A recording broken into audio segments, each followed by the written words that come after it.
Après 16 saisons d'absence, les Kings ont enfin réussi à décrocher une qualification pour les playoffs. Et ils ne sont pas rentrés in extremis par la petite porte, non. Ils ont été une des meilleures équipes de la ligue en finissant 3ème de la conférence Ouest, leur promettant un premier tour compliqué contre les champions en titre de Golden State. La série en est désormais à 2-2 après 4 matchs, donc si vous voulez comprendre comment ces deux équipes se rendent coup pour coup, vous êtes sur la bonne vidéo. La série a commencé à Sacramento dans une ambiance de fou furieux d'un public qui n'en pouvait plus d'attendre le retour en play-off. On a l'habitude de dire que le jeu se ralentit en play-off, mais cette série fait un peu exception à la règle, avec deux équipes qui jouent très vite et qui courent beaucoup. Avec 104 de pace chacune, elles font toutes les deux parties des équipes avec le pace le plus élevé des play-offs. Sacramento a très bien entamé la série à domicile, tout d'abord avec un très bon De'Aaron Fox qui a réalisé un très grand match pour son premier en carrière en play-off. 38 points, c'est le deuxième meilleur score de l'histoire des playoffs pour un premier match derrière les 42 points d'un certain Luka Doncic. Sacramento a dominé les deux premiers matchs en étant très agressif vers la raquette, scorant 60 points dans le premier match et 54 points dans le deuxième. Pour ça, ils ont notamment utilisé le pick and roll, une arme qu'ils n'ont pourtant pas forcément l'habitude d'utiliser en saison régulière, puisqu'ils sont carrément la deuxième équipe qui en faisait le moins de toute la ligue, avec 14,7 possessions par match seulement, et ils sont maintenant passés à 23 par match sur ces playoffs. Ça commence bien sûr avec De'Aaron Fox. On peut voir ici sur la remontée de balle que Sabonis va venir faire un écran à Fox. Looney est en couverture basse et ne va pas vraiment mettre de pression, ce qui laisse Fox avancer tranquillement vers la raquette et les scores sur un flotteur. Pareil sur cette action du Game 2 avec cette fois-ci un pick and roll sur le côté et Looney toujours en couverture basse. Et même s'il propose cette fois-ci un meilleur contest, Fox adore ce petit flotteur et shoot au-dessus des bras de Looney. Lors du Game 1, c'est également Malik Monk qui a posé pas mal de problèmes aux Warriors sur pick and roll. Ici, il reçoit la balle dans l'axe, Sabonis feinte l'écran sur la gauche et on voit que Looney arrive pour aider sur l'écran. Sauf qu'au dernier moment, il change de sens de l'écran et Looney se fait complètement avoir, ce qui permet à Monk de driver. C'est Jordan Poole qui pour le coup fait une bonne rotation pour se placer sur le chemin de Monk, mais ne parvient pas à proposer une grande résistance et Monk marque facilement. Sur cette action-là, il demande un pick and roll rapide en début de possession, ce qui est une habitude des Kings qui aiment jouer rapidement sans laisser le jeu s'installer sur demi-terrain. C'est Alex Len qui vient poser l'écran. Les Warriors tentent une prise à deux sur Monk qui sert Len sur le roll. C'est encore une fois Poole qui fait une bonne rotation pour être au bon endroit au moment où Len reçoit la balle, mais il ne fait pas le poids, se fait bien bouger et Len termine au dunk. La protection d'Arceau a été un vrai problème des Warriors sur ces deux premiers matchs. Et même en dehors des pick and roll, les Kings ont attaqué le panier sans relâche. On voit ici Barnes qui drive sur Steph Curry, qui est moins costaud que lui. Il l'emmène facilement jusqu'au panier. Draymond est là pour aider, mais il n'est pas assez grand pour protéger le cercle et Barnes marque par-dessus le contest. Et au-delà de la protection d'Arceau, l'autre problème qui a entraîné le manque de taille des Warriors à l'intérieur, c'est la perte de la bataille au rebond qui est très importante dans le basket. Ici, sur un shoot raté de Werther, le rebond est pris par Harrison Barnes et après un transfert, les Kings trouvent Keegan Murray dans le corner qui va lui aussi rater, mais Curry oublie de boxer Barnes qui prend un second rebond offensif d'affilée et marque le panier. Les Kings ont mis beaucoup d'énergie pour mettre la pression sur la raquette des Warriors pour obtenir des secondes chances et ça leur a permis de dominer la bataille du rebond et notamment celle du rebond offensif et des points marqués en seconde chance avec notamment 21 points lors du Game 1 et 22 points lors du Game 2.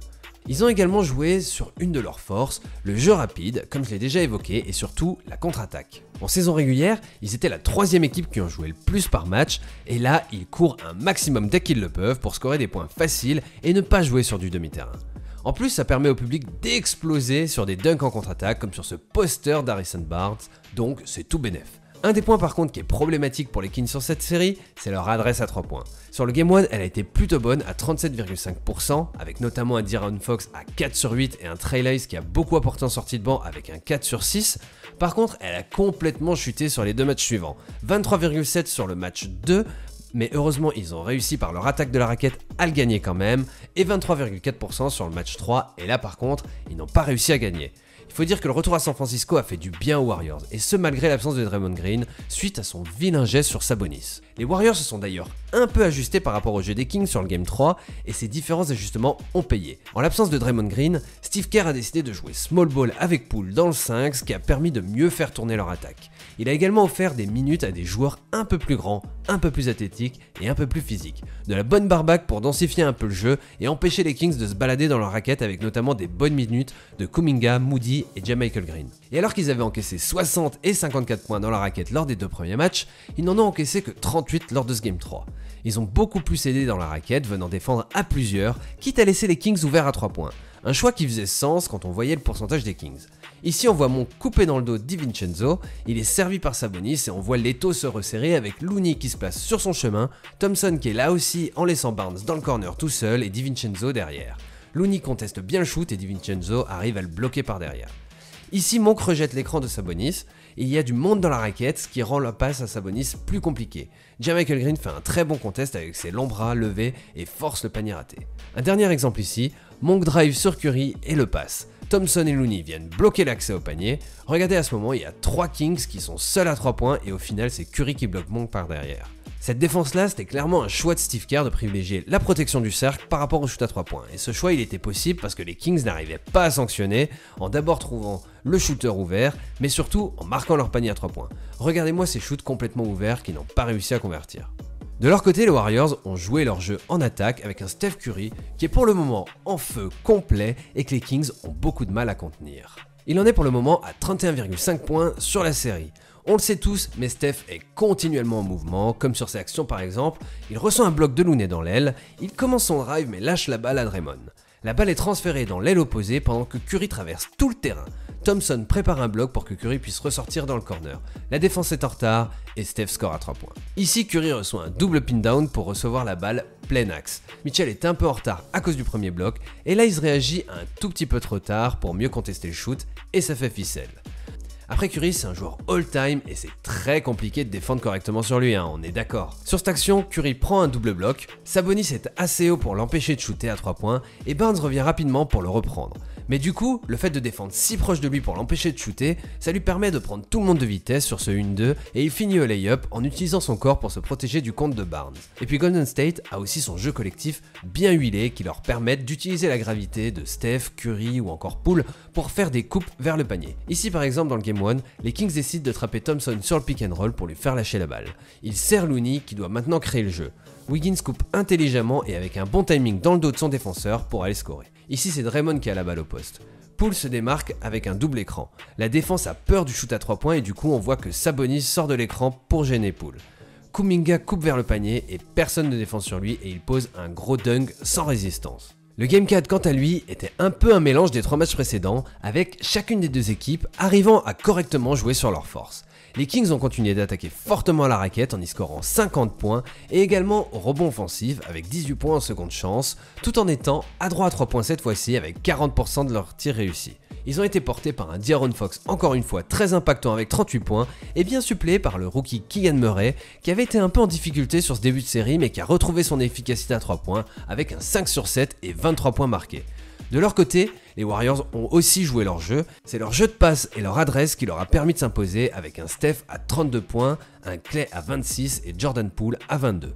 Tout s'est joué dans un money time où les Warriors ont fait parler leur expérience pour prendre assez d'avance avant de faillir tout gâcher avec une erreur un peu de débutant de Steph Curry. On va analyser tout ça. On commence avec cette action à 3 minutes 30 de la fin du match et les Warriors ont 2 points d'avance. On voit sur ce système que Poole reçoit un écran de Wiggins, pendant qu'à l'opposé, Steph se prépare à recevoir un écran de Looney pour se démarquer. Ça a pour effet d'occuper Sabonis, qui aide sur le curl de Steph, mais c'était une diversion, puisque la véritable intention était de faire remonter Klay Thompson avec un second pick de Looney. À ce moment, Sabonis n'est pas en position d'aider puisqu'il était occupé par Curry. Klay reçoit la balle et score à 3 points pour donner 5 points d'avance à Golden State. Les Warriors vont ensuite faire le travail avec cette belle défense de Wiggins en 1 contre 1 face à Fox qui a tenté d'aller chercher son flotteur habituel dans la raquette, mais il se fait contrer. Les Warriors se tournent ensuite vers leur fameux low post split avec la balle à Draymond Green au poste et un démarquage de Klay dans l'aile. Fox court derrière lui et Sabonis est obligé de venir aider, comme sur l'action qu'on a vue précédemment. Looney coupe au panier mais Barnes a le très bon réflexe de venir en aide et réussit à faire rater Looney pour donner une chance aux Kings. De l'autre côté, les Warriors jouent un pick and roll entre Curry et Green. Harrison Barnes reste en position pour empêcher Curry de dégainer mais sans lui mettre assez de pression, ce qui permet à Curry de faire une bonne passe à Green sur le roll. Sabonis vient en aide sur Green et Monk descend pour aider sur Looney, ce qui est une bonne rotation défensive. Wiggins lui fait la très bonne lecture et coupe au bon moment quand personne ne le regarde. Il reçoit la balle de Green et score pour redonner 5 points d'avance aux Warriors. Un tout petit peu plus tard, les Kings attaquent encore le panier alors qu'il reste un peu plus de temps pour trouver un meilleur shoot et Monk vient s'empaler sur Thompson et Green. Plus 5 Warriors à 49 secondes de la fin, normalement, là c'est bon, la messe est dite, mais Steph va faire une erreur très étonnante pour un joueur de son expérience et demander un temps mort alors que l'équipe n'en avait plus. Résultat, technique, un lancer franc pour Sacramento et la possession. Les Kings s'en remettent à De'Aaron Fox, le joueur le plus clutch de la NBA cette année, qui va scorer un énorme 3 points en ISO sur Draymond pour faire revenir les Kings à -1 et le match est complètement relancé. Surtout que de l'autre côté, Steph va rater son flotteur, ce qui laisse une dernière chance aux Kings. Ils veulent à nouveau s'en remettre à Fox, mais les Warriors décident de lui mettre la pression en faisant une prise à 2 pour ne pas le laisser les crucifier façon Damian Lillard. Fox lâche la balle à Barnes qui se retrouve avec un shoot plutôt ouvert, mais malheureusement ça ne rentre pas pour les Kings qui s'inclinent face aux Warriors. 2-2 au bout de 4 matchs, des rencontres offensives et très intenses, cette série tient vraiment toutes ses promesses. Difficile de prédire un gagnant dans cette série, tant les deux équipes sont proches. Et vous alors, dites-moi un peu en commentaire, qui pensez-vous va passer au tour suivant? Si la vidéo vous a plu, n'hésitez pas à la liker, à la commenter, à la partager et surtout à vous abonner à la chaîne. C'est la meilleure manière de me soutenir et de ne pas rater les prochaines vidéos. Sur ce, les chauffeurs de banc, je vous dis à la prochaine. Ciao.